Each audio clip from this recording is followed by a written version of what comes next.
Hello friends, ನಮಸ್ತೆ. Welcome back to Neelu cooking. Ganesha ಹಬ್ಬಕ್ಕೆ ಮಾಡಲೇಬೇಕಾದ ಈ ಕಡಲೆಕಾಳು ಉಸ್ಲಿನ ತುಂಬ ರುಚಿಯಾಗಿ ಯಾವ ರೀತಿ ಮಾಡ್ಕೊಳ್ಳೋದು ಅಂತ ತೋರಿಸ್ಕೊಡ್ತಾ ಇದ್ದೀನಿ. ಈ ವಿಧಾನದಲ್ಲಿ ಟ್ರೈ ಮಾಡಿ ನೋಡಿ, ತುಂಬ ರುಚಿಯಾಗಿರುತ್ತೆ, ತುಂಬ ಸುಲಭ ಮಾಡೋದು. ಮತ್ತು ಬನ್ನಿ, ಹಾಗಾದರೆ ಲೇಟ್ ಮಾಡ್ತೀರಾ, ಈ ಕಡಲೆಕಾಳು ಉಸ್ಲಿನ ಯಾವ ರೀತಿ ಮಾಡ್ಕೊಳ್ಳೋದು ಅಂತ ತೋರಿಸ್ಕೊಡ್ತೀನಿ. ನಾನಿಲ್ಲಿ ಒಂದು 200 ಗ್ರಾಮ್ ಆಗುವಷ್ಟು ಕಡಲೆನ ತೊಗೊಂಡಿದ್ದೀನಿ. ಹೀಗಿದ್ದನ್ನ ಒಂದು ಹಿಡೀ ರಾತ್ರಿ ನೆನೆಸಿ ಇಟ್ಕೊಳ್ಬೇಕು. ಈ ರೀತಿ ನಾವು ನೆನೆಸಿ ಇಟ್ಕೊಂಡ್ರೆ ಈ ರೀತಿ ಚೆನ್ನಾಗಿ ನೆನೆಯುತ್ತೆ. ನಾವು ಇದನ್ನ ಅಟ್ಲೀಸ್ಟ್ ಒಂದು 8 ಅವರ್ಸ್ ನೆನೆಸ್ಕೊಳ್ಬೇಕಾಗತ್ತೆ, ಹಾಗೆ ನಮಗೆ ಚೆನ್ನಾಗಿ ನೆನೆಯುತ್ತೆ. ಇದನ್ನ ಚೆನ್ನಾಗಿ ತೊಳೆದ್ಬಿಟ್ಟು ಒಂದು ಕುಕ್ಕರ್ಗೆ ಹಾಕ್ಕೊಂಡು ಅವೆಲ್ಲನೂ ಸಹ ಮುಳುಗುವಷ್ಟು ನೀರನ್ನ ಸೇರಿಸ್ಕೊಂಡು 1 ಟೀ ಸ್ಪೂನ್ ಆಗುವಷ್ಟು ಉಪ್ಪನ್ನ ಹಾಕಿ 4 ರಿಂದ 5 ವಿಸಿಲ್ ಹಾಕ್ಸ್ಕೊಳ್ಬೇಕು. ನಮಗಿದು ಸಾಫ್ಟಾಗಿ ಬೇಯಬೇಕು, ಗಟ್ಟಿ ಇರಬಾರ್ದು. ಇಷ್ಟರಲ್ಲಿ ಸ್ವಲ್ಪ ಹಸಿಮೆಣಸಿನ್ಕಾಯಿನ ಮಿಕ್ಸಿ ಜಾರಿಗೆ ಹಾಕ್ಕೊಂಡು ಪೇಸ್ಟ್ ಮಾಡಿ ಎತ್ತಿಟ್ಕೊಳ್ಳಿ. ನಾನಿಲ್ಲಿ ಕ್ಯಾಬೇಜ್ ಪಲ್ಯಕ್ಕೆ ಮತ್ತು ಇದು ಉಸ್ಲಿಗೆ ಮಾಡ್ಕೊಂಡಿದ್ದೀನಿ. ಸೊ ಎರಡಕ್ಕೂ ಸೇರಿಸಿ ನಾನಿಲ್ಲಿ ಹಸಿಮೆಣಸಿನ್ಕಾಯಿ ಪೇಸ್ಟ್ ಮಾಡ್ಕೊಂಡಿರೋದು. ಒಂದು 5 ವಿಸಿಲ್ ಆದಮೇಲೆ ನಾನು ನಿಮಗೆ ತೋರಿಸ್ಕೊಡ್ತಾ ಇದ್ದೀನಿ. ಕಡಲೆಕಾಳು ನಮಗೆ ಚೆನ್ನಾಗಿ ಬೆಂದಿರತ್ತೆ.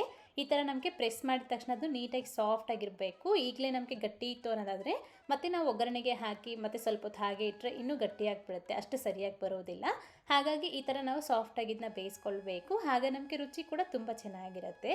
ಬೇಯಿಸ್ಬಿಟ್ಟು ಈ ಕಡಲೆಕಾಳನ್ನ ಪಕ್ಕೆತ್ತಿಟ್ಕೊಳ್ಳಿ. ನೆಕ್ಸ್ಟ್ ಒಗ್ಗರಣೆಗೆ ಈ ರೀತಿ 1 ಸ್ಪೂನ್ ಆಗುವಷ್ಟು ಎಣ್ಣೆಯಲ್ಲಿ ಸ್ವಲ್ಪ ಸಾಸಿವೆ ಕಾಳು ಹಾಕ್ಕೊಂಡು ಸಿಡಿದ ನಂತರ ಸ್ವಲ್ಪ ಕರಿಬೇವಿನ ಸೊಪ್ಪು, ಹಾಗೆಯೇ ಫಸ್ಟ್ ಹಸಿಮೆಣಸಿನ್ಕಾಯಿ ಪೇಸ್ಟ್ ಮಾಡ್ಕೊಂಡಿದ್ವಲ್ಲ ಅದನ್ನು ಸ್ವಲ್ಪ 1 ಟೀ ಸ್ಪೂನ್ ಆಗುವಷ್ಟು ಹಾಕ್ಕೊಂಡು ಚೆನ್ನಾಗಿ ಮಿಕ್ಸ್ ಮಾಡಿಕೊಂಡು ಸ್ವಲ್ಪ ಹೊತ್ತು ಫ್ರೈ ಮಾಡಿ. ಮತ್ತು ಇದ್ರ ಜೊತೆಗೇ ಸ್ವಲ್ಪ ಅರ್ಶಿಣದ ಪುಡಿ ಹಾಕ್ಕೊಳ್ತಾ ಇದ್ದೀನಿ. ನಿಮಗೆ ಕಲರ್ಫುಲ್ಲಾಗಿ ಬೇಕು ಅನ್ನೋದಾದರೆ ಮಾತ್ರ ಈ ಅರ್ಶಿಣದ ಪುಡಿನ ಹಾಕ್ಕೊಳ್ಳಿ. ಇಲ್ಲ ನಿಮಗೆ ವೈಟಾಗಿ ಹಾಗೆ ಇರಬೇಕು ಈ ಕೊಬ್ಬರಿ ಅನ್ನೋದಾದರೆ ನೀವು ಅರ್ಶಿಣದ ಪುಡಿನ ಹಾಕೋದಕ್ಕೆ ಹೋಗಬೇಡಿ. ಈ ಥರ ಆದರೆ ನಮಗೆ ಚೆನ್ನಾಗಿ ನೋಡೋದಕ್ಕೂ ಚೆನ್ನಾಗಿರುತ್ತೆ, ಅದಕ್ಕೆ ಅಂತಂದ್ಬಿಟ್ಟು ಇಲ್ಲಿ ಹಾಕಿರೋದು.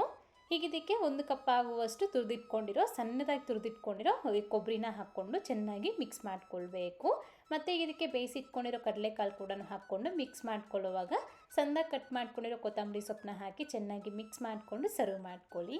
ಅಷ್ಟೇ, ನಮಗೆ ಒಂದು ಒಳ್ಳೆ ಸೂಪರ್ ರುಚಿಯಾಗಿ ಬರುತ್ತೆ. ಒಮ್ಮೆ ಖಂಡಿತ ಈ ವಿಧಾನದಲ್ಲಿ ಟ್ರೈ ಮಾಡಿ ನೋಡಿ. ಮಾಡಿದಾದ್ಮೇಲೆ ಹೇಗೆ ಬಂತು ಅಂತ ಮರೀದೆ ಕಾಮೆಂಟ್ ಮಾಡಿ. ಹಾಗೆ ಇವತ್ತಿನ ವೀಡಿಯೋ ಇಷ್ಟೊಂದು ಲೈಕ್ ಮಾಡಿ, ನಿಮ್ಮ ಫ್ರೆಂಡ್ಸ್ಗೂ ಫ್ಯಾಮಿಲಿ ಮೆಂಬರ್ಸ್ಗೂ ಶೇರ್ ಮಾಡಿ. ಮತ್ತಷ್ಟು ರೆಸಿಪೀಸ್ಗಾಗಿ ನೀಲು ಕುಕಿಂಗ್ ಚಾನಲ್ಗೆ ಸಬ್ಸ್ಕ್ರೈಬ್ ಆಗಿ. Thank you. Keep watching Neelu cooking.